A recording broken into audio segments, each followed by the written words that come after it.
আজ শুক্রবার 28শে শ্রাবণ 2026 সালের 14ই আগস্ট, ধনুরাশি, ধনুলগ্ন, স্যাজিটেরিয়াস সাইন জাতক জাতিকাদের আজকের দিনটি কিন্তু মধ্যম প্রকৃতির অতিবাহিত হবে।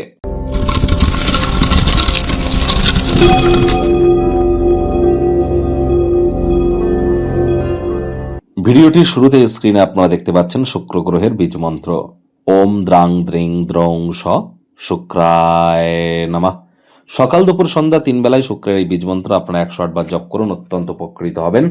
মাথায় রাখবেন, শুক্রের বীজ মন্ত্র যত বেশি আপনারা জপ করবেন তত কিন্তু আপনাদের স্কিনের গ্লেজ বৃদ্ধি পাবে, রোম্যান্সের মাত্রা বৃদ্ধি পাবে, আপনাদের মেন্টাল হ্যাপিনেস বৃদ্ধি পাবে, ডোপামিন হরমোনের ক্ষরণ বেড়ে যাবে, ক্রিয়েটিভিটি বেড়ে যাবে, আপনারা ওয়েলথ ক্রিয়েট করতে সক্ষম হবেন, লাক্সারি ল্যাভিশ লাইফস্টাইলের ক্ষেত্রে নিজেদেরকে অগ্রধাবিত করতে পারবেন এবং এর সাথে সাথে নাম যশ খ্যাতিও বৃদ্ধিতে এটি আপনাদেরকে সহযোগিতা করবে।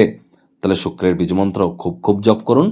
যারা সধবা মহিলা আছেন, অর্থাৎ যারা বিবাহিত মহিলা আছেন, তারা আজ নিরামিষ খেয়ে সন্ধেবেলার সময় স্নান আদি সেরে লাল, হলুদ বা সাদা রঙের বস্ত্র পরিধান করে আপনার লক্ষ্মীর ঘটের সামনে বসে লক্ষ্মীর পাঁচালি আপনারা পাঠ করুন। তবে তার আগে কিন্তু দেবী মহালক্ষ্মীর মতো সাজুগুজু করতে ভুলবেন না। আর অবশ্যই লক্ষ্মীর ঘটে একটি পারলে আপনারা পদ্ম ফুল আপনারা অর্পণ করুন। আর এ সময় কিন্তু আপনার লক্ষ্মীর পাঁচালি জপ করার আগে প্রথমে 3 বার অন্তত ওম নমো ভগবতে বাসুদেবায় নমঃ অথবা ওম নারায়ণং শরণং গচ্ছামি এটি জপ করে তারপর কিন্তু আপনারা লক্ষ্মীর পাঁচালি আপনারা পাঠ করুন। তারপর 3 বার নিজের নাম গোত্র ধরে বলুন সদা হরি চেরা, এবং দেবী লক্ষ্মীকে আপনার স্বামীর আয় উন্নতির জন্য এবং আপনাদের পরিবারে আর্থিক সমৃদ্ধির জন্য আপনার মনস্কামনাকে আপনারা জ্ঞাপন করুন। পরপর 7টা শুক্রবার এটি পালন করবেন। আর সন্ধেবেলার সময় বলেছি স্নান আদি সেরে সাজুগুজু করে, আর স্নান করবার সময় সন্ধেবেলা অবশ্যই স্নানের জলে গোলাপ জল বা আতর বা ইত্তার দিয়ে স্নান করতে ভুলবেন না। ভাগ্যমিটার আজ আপনাদের বলছে 7 আউট অফ 10, ভাগ্য আপনাদের অনুকূলেই থাকবে। স্বাস্থ্য এবং কর্ম এই দুই ব্যাপারেই আপনাদেরকে একটু সাবধানতা অবলম্বন করেই চলতে হবে। আর ছোটখাটো ব্যাপারে আপনারা হুটহাট করে রেগে যেতে পারেন, রাগ কিন্তু স্বল্প পাগলামির একটি রূপান্তর মাত্র। রাগের মাথায় জীবনের ব্যাপারে, ক্যারিয়ারের ব্যাপারে, ফাইন্যান্সের ব্যাপারে, পরিবারের ব্যাপারে, সমাজের ব্যাপারে কোনো প্রকার গুরুত্বপূর্ণ সিদ্ধান্ত যেন গ্রহণ করবেন না।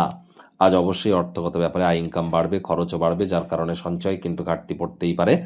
চাকরিজীবীদের অফিসে কম কথা বলে কাজ বেশি করতে হবে, মনের থেকে মস্তিষ্ককে বেশি দাম দিতে হবে। কোনো প্রকার অফিস পলিটিক্স বা গসিপিং এর অংশ যেন হবেন না। বসের কিন্তু কুনজরে আপনারা পড়ে যেতে পারেন। রাজনীতিবিদ যারা আছেন জনসংযোগ বৃদ্ধি করুন। হার্ডওয়ার্ক, কঠোর কায়িক পরিশ্রমের কোনো বিকল্পই কিন্তু নেই। আপনি অবশ্যই আপনার ভারসাম্য বজায় রাখার চেষ্টা করুন, পরিস্থিতি নিয়ন্ত্রণে আনতে। কোনো বিষয়ে তাৎক্ষণিক প্রতিক্রিয়া যেন দেবেন না। বেকারদের কিন্তু বেকার ভালো, চুপচাপ বসে না থেকে কোনো না কোনো কর্মের সাথে নিযুক্ত হন। উপার্জন করার ক্ষমতা যেমন বৃদ্ধি পাবে, নিজের এক্সপিরিয়েন্সকেও কিন্তু আপনারা গেন করতে পারবেন। চাকরিজীবীদের অফিসে কম কথা বলে কাজ বেশি করতে হবে, মনের থেকে মস্তিষ্ককে বেশি দাম দিতে হবে। কোনো প্রকার অফিস পলিটিক্স বা গসিপিং এর অংশ যেন হবেন না। বসের কিন্তু কুনজরে আপনারা পড়ে যেতে পারেন। রাজনীতিবিদ যারা আছেন জনসংযোগ বৃদ্ধি করুন। হার্ডওয়ার্ক, কঠোর কায়িক পরিশ্রমের কোনো বিকল্পই কিন্তু নেই। শিক্ষার্থী বিদ্যার্থীরা যে কোনো প্রকার পরীক্ষা প্রতিযোগিতায় সফলতা প্রাপ্তি করবেন।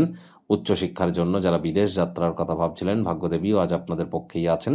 সন্তান সন্ততি থেকে থাকলে তারাও তাদের কৃতিত্বের দ্বারা আপনাদেরকে গর্বিত অনুভব করাবে। হাউস ওয়াইফদের জন্য দিনটি এক প্রকার বেশ। প্রেমিক প্রেমিকা, স্বামী স্ত্রী দিনটিকে যতটা সম্ভব রোম্যান্টিক করে তোলা যায় সেই প্রচেষ্টাই আপনাদের জারি রাখা উচিত। অবিবাহিতদের বিবাহের যোগ পরিলক্ষিত হচ্ছে। যারা প্রেমে পড়েননি, প্রেমের আগমন ঘটতেই পারে। পরিবার পরিজনদের সাথে ভাব ভালোবাসা বাড়বে। গৃহের পরিবেশ শান্তিপূর্ণ, নির্ঝঞ্ঝাট পরিগণিত হবে। পরিবারে বাচ্চা কাচ্চা তাদের কৃতিত্বের দ্বারা আপনাদেরকে গর্বিত করতে পারে। শত্রুপক্ষ বিরোধী পক্ষ একটু হলেও শক্তিশালী কিন্তু থাকছে। আজ কোনো প্রকার পার্টনারশিপ ক্রিয়াকলাপকে অ্যাভয়েড করুন।